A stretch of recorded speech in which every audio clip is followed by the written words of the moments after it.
Eu me senti inspirado a gravar esse vídeo com o tema idolatria porque, recentemente, assisti um vídeo do Papa Francisco falando a respeito de dois personagens bíblicos que eu muito admiro, que eu quero muito, quando estiver no céu, conhecê-los.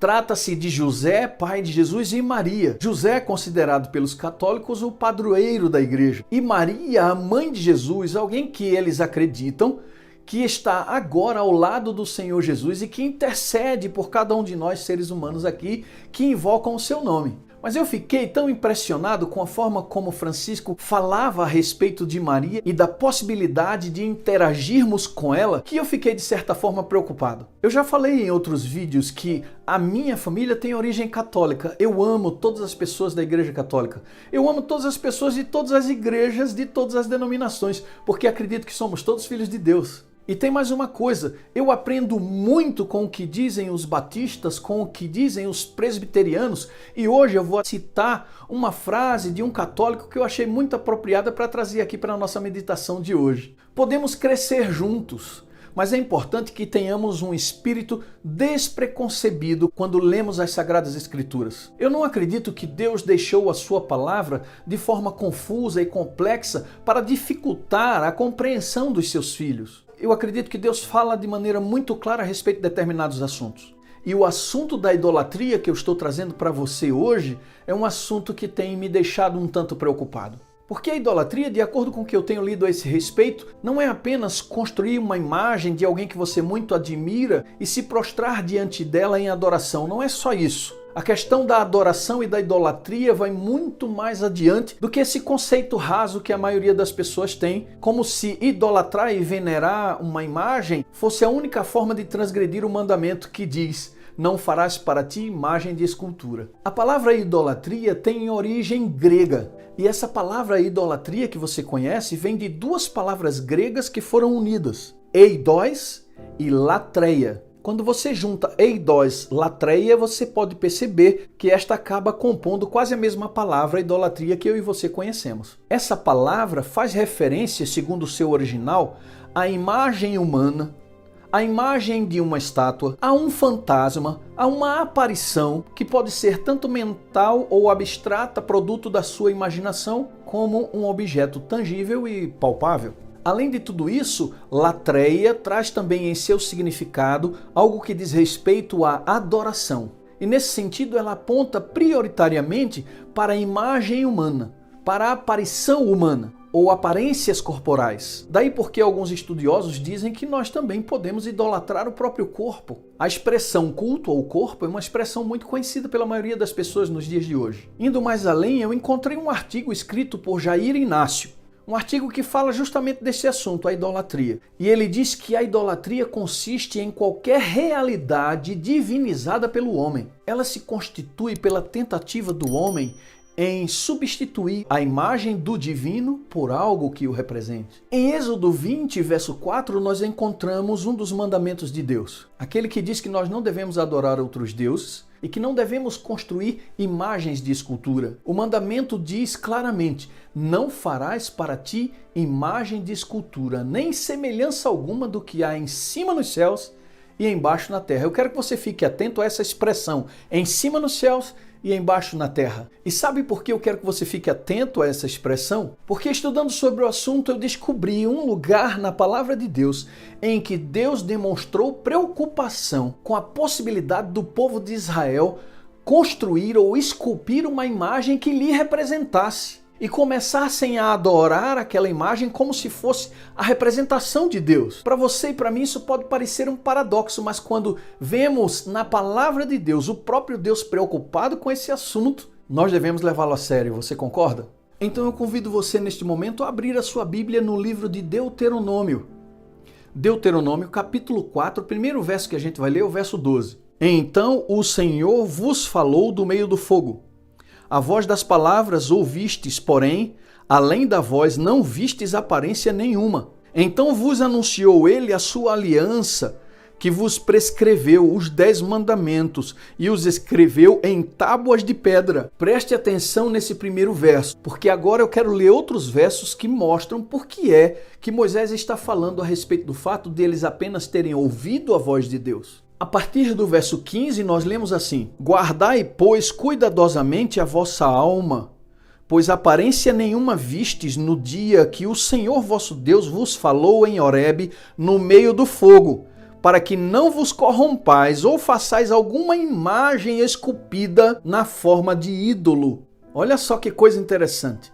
Semelhante a homem ou mulher, a semelhança de um animal que há na terra, semelhança de algum volátil que voa pelos céus, semelhança de algum animal que rasteja sobre a terra, semelhança de algum peixe que há nas águas debaixo da terra, guarda-te, não levantes os olhos para os céus, e vendo o sol, a lua e as estrelas, a saber, todo o exército dos céus, sejam seduzidos a inclinar-te perante eles e des culto àqueles, coisas que o Senhor teu Deus repartiu a todos os povos debaixo dos céus. Então, em que contexto Moisés está falando com o povo de Israel? Em que contexto Moisés está tentando instruir o seu povo? Esse era o momento em que Moisés estava se despedindo do povo de Israel. Moisés sabia que ia morrer, sabia que o povo de Israel ia herdar a nova terra, estavam prontos para entrar, e Moisés fez uma recapitulação geral de tudo que tinha acontecido. E ele relembrou que quando Deus desceu no monte para falar com o povo, aquele evento que o povo não suportou, Deus veio, mas não se deixou ver de nenhuma forma, para que a sua forma não fosse confundida com a imagem de homem, de mulher, de animais, e o povo saísse após isso construindo ou esculpindo uma imagem que para eles representava o próprio Deus e passassem a adorar. Deus conhecia a inclinação do povo de Israel e ele não queria que isso acontecesse. Meu querido amigo, minha querida amiga, eu convido você a refletir sobre isso. Se Deus não autorizou a construção de nenhuma imagem que lhe representasse para que o povo pudesse se adorar e se inclinar perante ela, o que será que Deus pensa a respeito de imagens que nós seres humanos acabamos construindo na nossa mente, a imagem do próprio corpo para adorar, ou a imagem de algum santo que a gente considera especial? Eu quero chamar a sua atenção agora para o livro de Apocalipse. Porque em Apocalipse nós temos ali 3 mensagens angélicas e a primeira mensagem, a primeira voz, fala a respeito de adoração e de certa forma de idolatria. Porque o primeiro anjo, quando brada a sua voz para o mundo, ele diz: temam a Deus e deem glórias ao seu nome, porque chegou a hora do seu juízo, e adorai aquele que fez o céu, a terra e o mar e as fontes das águas. A adoração só pode ser dirigida a uma pessoa, a pessoa de Deus. A divindade, Deus é o único que pode aceitar a adoração porque ele é o criador de todas as coisas. Sem ele, nada do que foi feito se fez. Existe um episódio na Bíblia de um anjo que estava sendo adorado e ele disse: não se curve diante de mim, adora a Deus. Percebe, meu querido, percebe, minha querida, é com muito amor que eu trago essa mensagem para você. Para que você hoje reflita junto comigo que nós não podemos colocar diante dos nossos olhos nenhum ídolo ou alguma coisa que substitua a pessoa de Deus. A Bíblia diz que só há um intercessor entre Deus e o homem. É por isso que me incomoda quando eu vejo líderes católicos muitas vezes enganando os seus seguidores, enganando os membros da sua igreja, porque falam a respeito de uma interação que não é possível ter com os apóstolos, nem com a nossa querida Virgem Maria, nem com qualquer outro ser humano que morreu, que foi considerado santo no passado e não está mais entre nós. A Bíblia diz que quando a pessoa morre, a sua memória jaz no esquecimento. Sabe o que eu penso da minha querida Virgem Maria? Sabe o que eu penso desta mulher incrível? É que, ao ressoar a trombeta de Deus e ouvir a voz do arcanjo, como está escrito lá em Tessalonicenses, os mortos em Cristo ressuscitarão, e eles ressuscitarão de uma forma especial, glorificados. A Virgem Maria vai ressuscitar glorificada para ascender junto com todos os santos para o céu. É isso que a Bíblia nos ensina. E agora eu chamo sua atenção para uma outra questão. Por que é que esse assunto de adoração muitas vezes envolve o sábado? E essa questão de idolatria também envolve o domingo? Quando a primeira mensagem angélica diz assim: adorai aquele que fez o céu, a terra e o mar, é o anjo clamando, gritando, dizendo assim: adorem o Criador. E qual o memorial da criação? Qual é o símbolo estabelecido por Deus para que ele fosse visto constantemente, eternamente, como o Criador de todas as coisas, aquele único que merece adoração? O sábado aparece aqui, meu querido amigo, minha querida amiga, como um sinal de Deus, um sinal que aponta para ele como Criador. É por isso que o sábado foi cortado da semana, separado do restante da semana. Em 6 dias Deus criou o mundo, o homem e a mulher, mas o 7º dia ele separou desses outros 6 e ele fez com o 7º dia uma coisa especial, abençoou e santificou esse dia. Não adianta a gente começar a falar que esse dia foi estabelecido para os judeus, porque foi na criação que ele foi estabelecido para ser um sinal entre Deus e o homem, entre o seu Criador e a criatura. E por que eu mencionei o domingo como símbolo de idolatria? Eu sei que muitos de vocês sabem disso. Essa é uma informação histórica que eu vou dar para você aqui e agora. O domingo sempre foi considerado pelos pagãos, aqueles que não adoravam o verdadeiro Deus, como o dia do sol. Porque nesse dia eles se curvavam e adoravam este astro incrível que Deus criou, mas que Deus não autorizou para ser adorado. Os pagãos tinham esse costume. E em 321, o imperador Constantino, para unir pagãos e cristãos, acabou estabelecendo o domingo como um dia sagrado, onde pagãos e cristãos deveriam adorar a Deus juntos. A sua intenção parecia ser boa, mas se tornou uma intenção demoníaca e influencia cristãos e pagãos a adorarem neste dia, a considerarem esse dia sagrado. Isso faz sentido se você pensar que a Bíblia diz que haveria um poder que cuidaria de mudar os tempos e a lei, e foi justamente isso que aconteceu. Por causa dessa mistura, dessa confusão, desse sincretismo mal intencionado de Constantino, foi por causa disso que hoje há uma confusão tão grande a respeito do verdadeiro dia do Senhor. Deus separou o dia do sábado na semana da criação para ser santo e abençoado.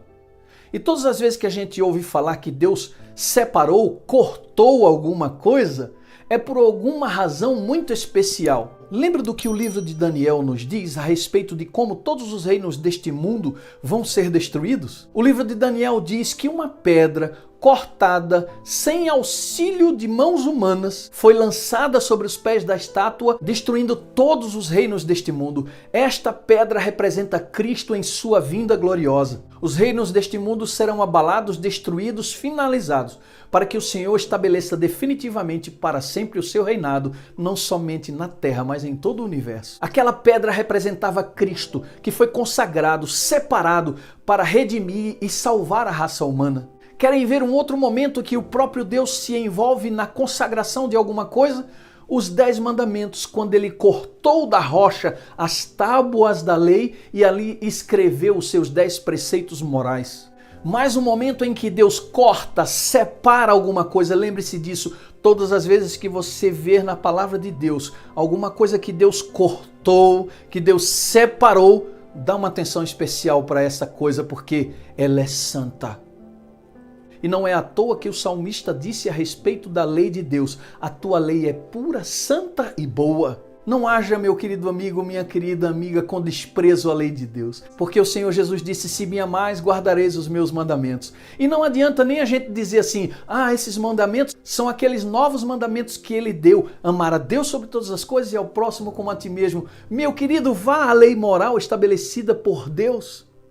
E você verá que a lei está dividida em 2 partes, exatamente como Cristo falou quando veio a este mundo. Amar a Deus sobre todas as coisas são os primeiros 4 mandamentos. Não terás outros deuses diante de mim, não farás para ti imagem de escultura, nem semelhança alguma do que há em cima nos céus, nem embaixo na terra. Não tomarás o nome do Senhor teu Deus em vão. E lembra-te do dia de sábado para o santificar. Essa é a forma como demonstramos amor a Deus. Aí, se você concorda comigo, você verá que a segunda parte da lei também faz menção ao amor, mas o amor ao próximo, aquelas pessoas que estão ao nosso redor. Quando ele diz: não adulterarás, não furtarás, não cobiçarás, não deseje nada do que é do seu próximo, não dê falsos testemunhos a respeito dele. Você percebe? É a lei de Deus que estava na boca do Senhor Jesus quando ele disse: um novo mandamento vos dou. Não deixe que Satanás te confunda. Porque não faria nenhum sentido Deus estabelecer 10 preceitos morais, mas ele confundiu, acabou colocando um preceito lá, que é o 4º mandamento a respeito do sábado. Foi um erro, um pequeno erro. Deus não erra. O Senhor Deus não muda. E dizer que ele errou ao escrever os 10 mandamentos, colocando ali mais um que seria desprezado, que ele mesmo consideraria um erro, isso é um pecado de blasfêmia. É por isso que a palavra de Deus diz que a besta que surge do mar comete pecados de blasfêmia, porque ela assume a parte de Deus neste mundo, se assenta como Deus, estabelece que os tempos devem ser diferentes e que a lei deve ser diferente, porque está escrito que ele mudaria os tempos e a lei. Abra definitivamente os seus olhos, meu querido amigo, minha querida amiga. Eu não sei como esse vídeo chegou até você, mas eu tenho certeza que Deus fez com que ele chegasse até você. Porque você precisa descobrir essa verdade. Você precisa abraçar essa verdade. E quando abrir a Bíblia na próxima vez, dizer: Senhor, não deixa que eu pense com meu espírito preconcebido. Eu quero que o Senhor me instrua. Me dê a luz definitiva a respeito de determinados assuntos que eu preciso entender. Deus ama muito você. Ele não quer que você se perca, como diz a Bíblia, por falta de conhecimento. Ainda que você esteja sentindo relâmpagos e trovões em seu coração, que a sua mente esteja a 1000 por hora, descansa no Senhor, porque Ele tem um plano para a tua vida. Que Deus te abençoe grandemente. Um grande abraço para você e até o nosso próximo encontro no próximo vídeo.